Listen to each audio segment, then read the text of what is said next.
बैठे सभी मौजूदीन, मेरे सामने बैठे मेरे बुजुर्गों, भाइयों, नौजवान साथियों, मेरी बहनों, माओ, अस्सलाम वालेकुम।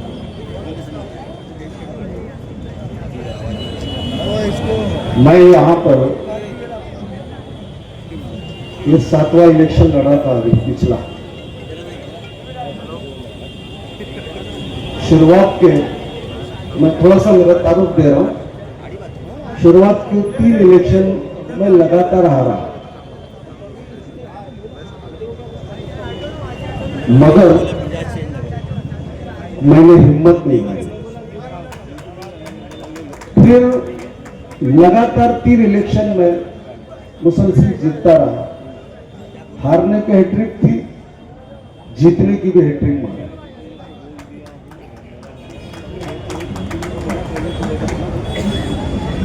अब यह 7वां इलेक्शन मैं फिर हार गया। आपने एक नारा बहुत सुना होगा, एक जीती हुई कारपोरेटर है, कैसा हराया, पूरे हिंदुस्तान में गूंज रहा है ये नारा। आपके सामने 2 शख्सियत है यहां पर, 2 विचारधारा है। एक वो कैसा हराया और एक ये मर्जी हमारी, जैसे जीती सजदे में गिर गए, अल्लाह का शुक्र अदा किया। ये ज़र्फ की बात होती है, हर किसी का ज़र्फ ये होगा ऐसा जरूरी नहीं। हर कोई अपनी पहचान पीछे छोड़ के आगे बढ़ रहा है। जीते हैं, बहुत अच्छी बात है, लोगों ने आप पर विश्वास जताया।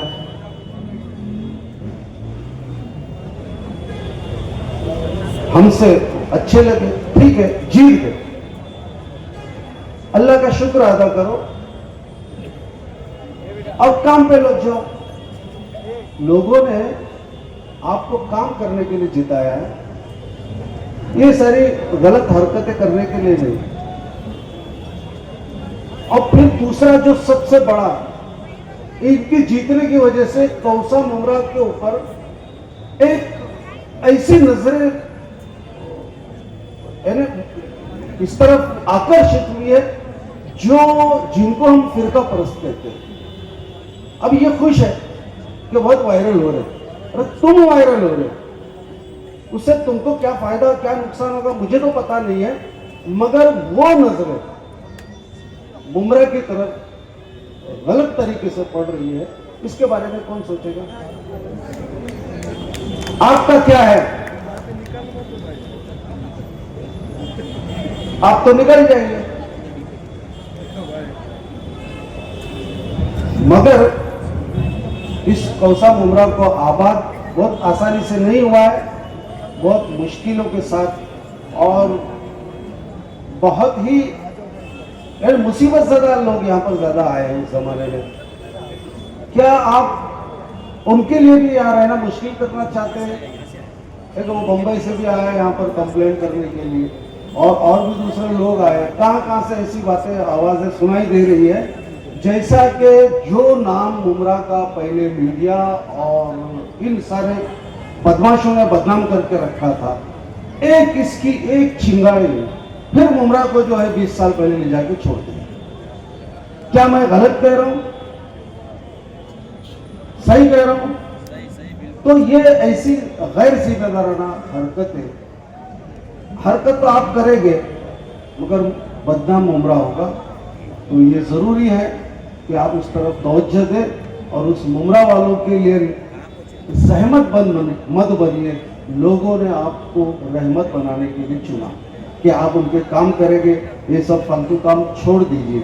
और फिर ये जो है रंग और ये सब कुछ नहीं है। अभी मुफ्ती साहब ने भी कहा, बहुत सारे लोगों ने कहा, गोटे साहब ने भी कहा कि रंग मंग का चक्कर छोड़ दो, तुम जितनी औकात है उतनी बात करो। एक नगर सेवक होना एक जिम्मेदार ओहदा है, उस अहदे के मुताबिक अपना काम कीजिए और ये रंगों के झमेले में मत पड़िए। ये मरती हुई कौम